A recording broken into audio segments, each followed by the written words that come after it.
वंदे वाणी विनायको नमस्कार संस्कृतालय को समस्त को स्वागत। पिले आमे दशम श्रेणी संस्कृत साहित्य मंजरी स्वामी विवेकानंद ए विषयटी को आलोचना कर सारी। आज आम तार अभ्यास प्रश्न उत्तर गुड़ी आलोचना करवा। तेणु भिडियोटी को लास्ट पर्यंत देखिबो। जदि भिडियोटी भल लगे ताले निहाती भाबरे लाइक करिवो, निज फ्रेंड्स मानक सहित मते शेयर करिवो। जे तुमे पुणी थरे विषयटी को पढिबा को चाहछ तेबे तार लिंक तुमको डिस्क्रिप्शन बॉक्स नहले ता आई बटन मिल जिवो, ताकू देखि परिबो। और जदि प्रथम थर आपण मो चैनल को विजिट करचंती ताहले जल्दी मो चैनल को सब्सक्राइब करी पाखर थिबा बेल आइकन को निहाती प्रेस करनेबे, जहा फल में आपको जहाँ भी वीडियो अपलोड करबे तार नोटिफिकेशंस आपण पाखरे पहुंची परिबो। ताले देरी न करी आरंभ करबा आज रे विषय स्वामी विवेकानंदर प्रश्न उत्तर भाग। ते प्रथम पिले देजी निज भाषा प्रायशः वाक्यत्रयण उत्तरम लिखत। एटी तुम पय मो प्रश्न सहित उत्तर को मध्ये आलोचना करछि। तेबे देखिने प्रायतः 3टी वाक्य रे हम उत्तरटी को लिखिबा। प्रथम प्रश्न कहूछि महामानवः किम कुर्वन्ति, अर्थात महामानव माने कौन करिथांती। महामानव होचन दिव्य पुरुष, से माने अमर धामरु ही पृथ्वी पृष्ठ को अवतरण करिथांती। मानव जातिर धर्मर तथा विश्व समुदायर कल्याण पाई ही से माने अल्प जीवन मध्यरे महत्वपूर्ण कार्य को साधन करिथांती एवं पुणी थरे निजर स्वर्गधाम को प्रत्यावर्तन करिथांती। विश्व कल्याणार्थम कीदृशः शुभ मुहूर्त अप्रतीक्षित। तेबे विश्व कल्याण पाई केउ भली शुभ मुहूर्त प्रतीक्षित थिला, कौन थिला पिले। तेबे प्रश्न तुमे जानी परथुबो जे रामकृष्ण परमहंस एवं स्वामी विवेकानंद गर जो मिलन थिला, महामिलन जो घटिथिला गुरु आउ शिष्य परंपरार गोटे दैव निर्दिष्ट गोटे संजोग देखा मिलता, जहा फल कि विश्वर आध्यात्मिक क्षेत्र में महान परंपरार प्रतिष्ठा होता। यही संजोग रूपक शुभ मुहूर्तर ही विश्व कल्याण पाई दीर्घ काल अपेक्षा थिला।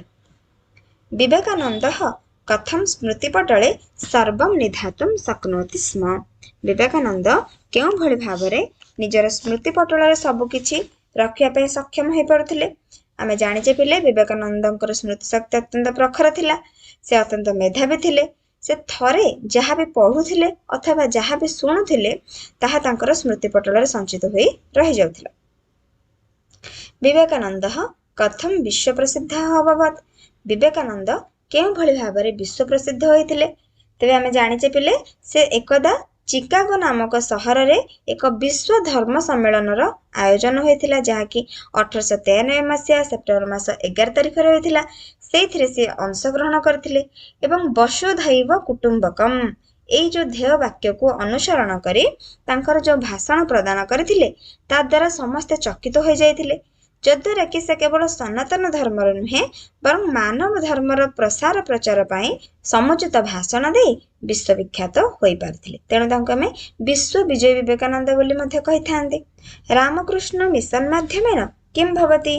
रामकृष्ण मिशन माध्यम रे कौन हुए। कोलकातार बेल्लूर नामक गोटे ग्राम जोठी कि गुरु रामकृष्ण नाम रे गोटे मठ स्थापन करथिले विवेकानंद। तेबे सेही मठरे सनातन धर्मर मौलिक तत्वर प्रचार सहित दरिद्र मानकर सेवा कार्य मध्य करा जाउथिला।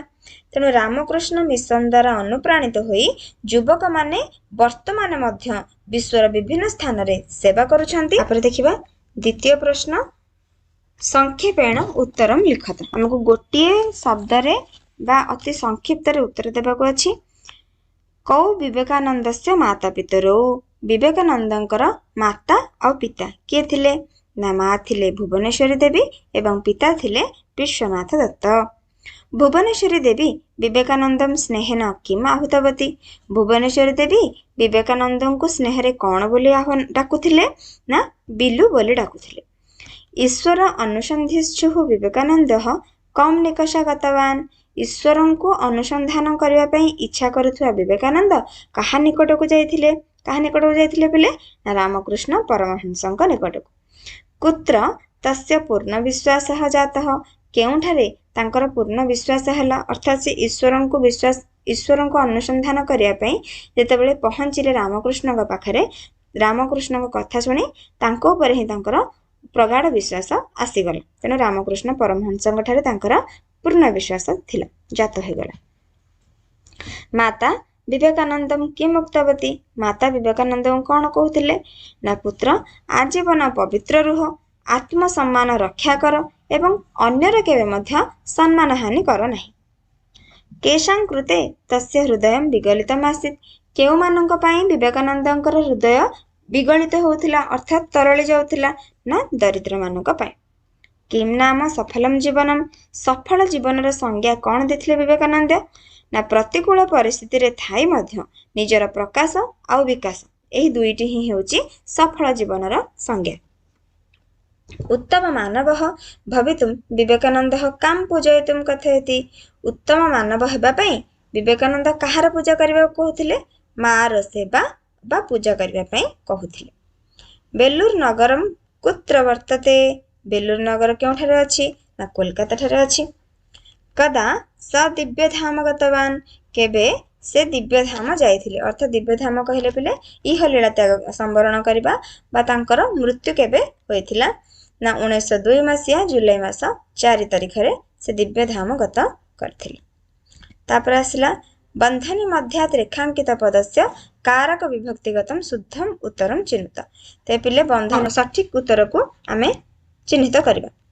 स रामकृष्ण परमहंसम निकषा गत्वा पृष्ठवान पिले निकष जगह द्वितीय विभक्ति हुए तेणु द्वितीय विभक्ति हेबो तो निकष शब्द जगे द्वितीय।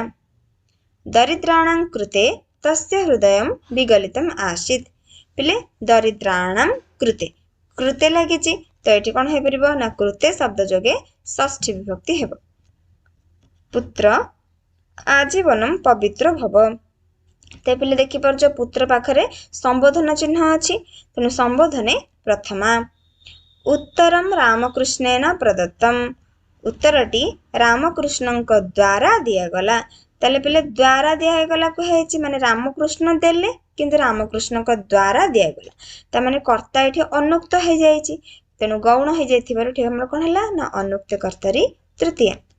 अनेकत्र सेवा क्रियते अनेक स्थान रे सेवा करथिले तो एठी सेवाटा कोन होछि ना कर्मटा एठी प्रथमा हे जाइछि तेणु उक्ते कर्मणि प्रथमा।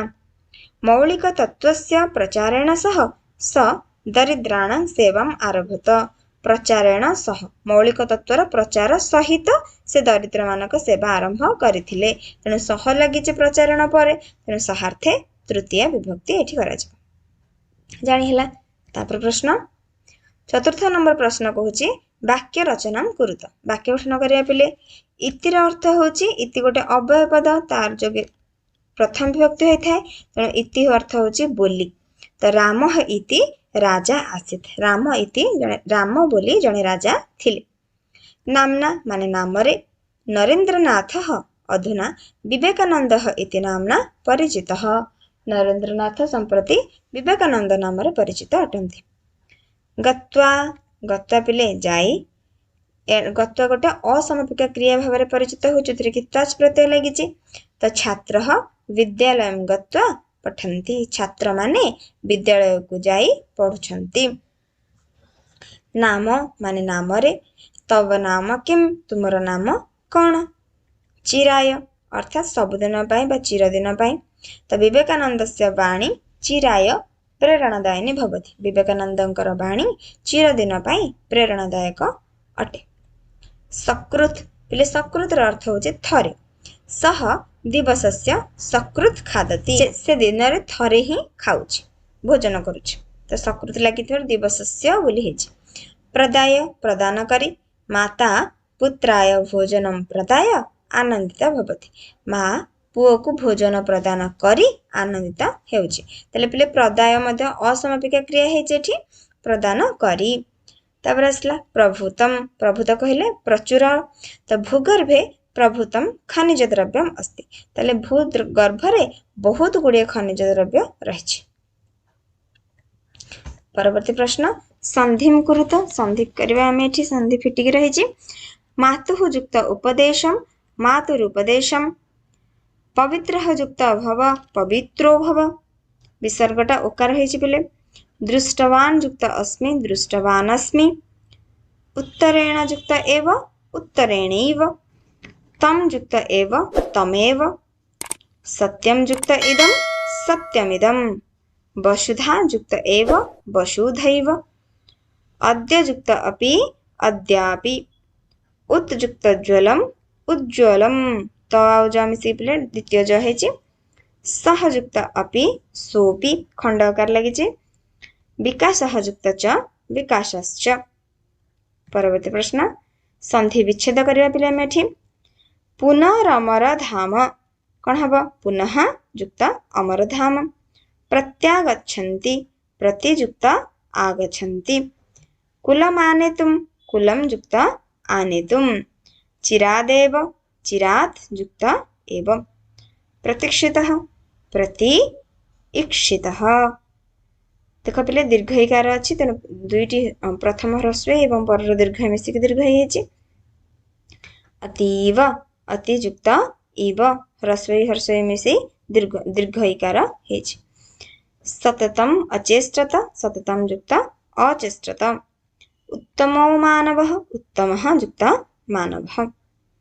नेक्स्ट देखिबा 7 नंबर एटी पिले बंधनी मध्य आमको विग्रह वाक्य समस्त पद एवं समास देछि सेथुर हम सठिक उत्तर टिकु चयन करिबा। अंधकाराच्छन्ने तार अर्थ कोन पिले अंधकार द्वारा आच्छन्न अंधकार आच्छन्न तेबे अंधकारटा ताठी हमर बहुवचन रहइबो तेनु अंधकारर द्वारार बहुवचन करले कोन हेजिबो हमर अंधकारैहि आच्छन्न अंधकाराच्छन्न पुणी सेठी कोन हेजि पिले अंधकाराच्छन्ने हेजि माने सप्तमी विभक्ति हेजि तेणु तत् शब्दर आमे सप्तमी विभक्ति लगे देले अंधकारैहि आच्छन्नम तस्मिन् अंधकाराच्छन्ने संसारः एव सागरः तस्मिन् संसारः एव सागरः संसार सागर तस्मिन् माने सप्तमी विभक्ति हेजि तेणु संसार सागरे बोली प्रयोग हेला। तापर कहूची रत्नगर्भा रत्न गर्भरे जहार सीए रत्नगर्भा तेणु रत्नगर्भा कहले एठी पूर्व पदर प्राधान्य नहीं कि उत्तर पदर प्राधान्य नहीं अन्य जन को बुझौची यस्या सा करिकी तेणु बहुव्रीहि समास। कल्याणार्थम ते पिले अर्थ को बुझौची माने जन को अर्थ को बुझेले निमित्त को बुझेले हम चतुर्थी विभक्ति करथांती त कल्याणाय इदम कल्याणार्थम। सार्थकम नाम यस्य सह ते पिले यस्य सह लागि माने कोन हबो बहुव्रीहि समास हबो तारेटी कोन होची ना सार्थक नाम जहार सी सार्थक नाम। स्वभाव सरल स्वभाव रे सरल स्वभाव सरल न स्वभावेन सरल तो स्वभाव प्रकृत्या आकृत्या एगुड़ा सब थिले कोन तृतीय विभक्ति होता है तो स्वभावेन सरल तृतीय तत्पुरुष समास। दैव निर्दिष्ट तो ये कौन हो पिले ना दैवेन निर्दिष्ट देवंक द्वारा निर्दिष्ट देव निर्दिष्ट तेणु द्वारा अर्थ को बुझुथिबार तृतीय विभक्ति होइछि। बेलूरु नाम ग्राम तस्मिन् तले बेलूरु नामक ग्राम बेलूरु ग्राम तस्मिन् माने सेइठारे सप्तमी विभक्ति होइछि त देखिबा हमें जे बेलूरु नामक ग्राम तले कोन हो बेलूरु ग्राम तस्मिन् हेले सप्तमी विभक्ति लगे देले कोन हेजिबो बेलूर ग्रामे। ईश्वरानुसंधानम ईश्वरंकर अनुसंधान ईश्वर अनुसंधान तेणु कौन हम ईश्वरंकर रंकर मानकर हेले षष्ठी तत्पुरुष समास। दिव्य पुरुष दिव्य पुरुष जो पुरुषटी दिव्य अटे उज्ज्वल कांति अटे। स्वस्य जननी तस्याः तले स्वस्य जननी स्वजननी तस्याः स्वजनन्याः बुझिला ये जननी षष्ठी विभक्ति आम करिया पड़िबो। आजीवनम कहले जीवनम यावत लगी द्वितीय विभक्ति होइछि त जीवनम यावत आजीवनम। कालम जयति इति कालजयी ईश्वर विश्वासी ईश्वरं को विश्वास करे जे ईश्वर विश्वासी तेबे पिलेटी कोन होछि ना उपपद तत्पुरुष। नेक्स्ट देखिबा प्रकृति प्रत्यय करिबा आच्छन्न ते पिले मु तुमको पूर्वरु कहिछि जे न आउ त जदि अंतिम रहउ सेठी हम त प्रत्यय करिबा त एठी निजे निजे करिया पे चेष्टा करा। आ उपसर्ग छ धातुरु त प्रत्यय कि होछि आच्छन्न। आहुतवती एटी तक तबतु लागिले निहाती जेमे त लागिले न रहुछि तबतु प्रत्यय लागिथिले वान आउ बती रहइबो त आ उपसर्ग वे धातुरु तबतु प्रत्यय हे कि गिम प्रत्यय हे स्त्रीलिंग रे आहुतवती यदि गिम न लगी थांता आहुतवान बोली हे थांता। निधातुम नि धा तुमन तुम लगी तेणु तुमन प्रत्यय। दत्वा पिले अंतिम त्वा सुबुज तेणु त्वा प्रत्यय हेछि तर देखिबा दा धातुरु त्वा प्रत्यय। उद्बुद्धः उद उपसर्ग बुध धातुरु अंतिम त प्रत्यय लगे तो उद युक्त बुध युक्त त प्रत्यय प्रतिष्ठिता जानी पड़थिबो त प्रत्यय अछि तेनो त लागि प्रति उपसर्ग स्था धातुरु त प्रत्यय हेला प्रतिष्ठित सेतिर टा प्रत्यय स्त्रीलिंग रे हेला प्रतिष्ठिता तापर अछि कृ धातुरु क्त प्रत्यय हेला कृत्वा अंतिम रे पिले हमरो किछि स्त्री प्रत्यय रूप करिया पे देछि देखिबा हमें काल जयिन कोन हबो काल जयिनी सरल कोन हबो सरला उक्तवत उक्तवती भवत भवती ईश्वर ईश्वरी श्रीमन श्रीमती भगवत भगवती देव देवी मानव मानवी युवन युवती पिले एथिला हमरो स्वामी विवेकानंद विषय अभ्यास रे थिबा प्रश्न उत्तर आशा करूची तुम पय विषयटी निहाती लाभदायक हे परथिबो वीडियोटी केमती लागला मते कमेंट सेक्शन में निहाती लिखि जणेबे अधिक रे अधिक निज संग मानक सहित मते शेयर करिवे आगको एही भली वीडियो पाए पे मो चैनल सहित जोड़ी हेकि रहंतु धन्यवाद।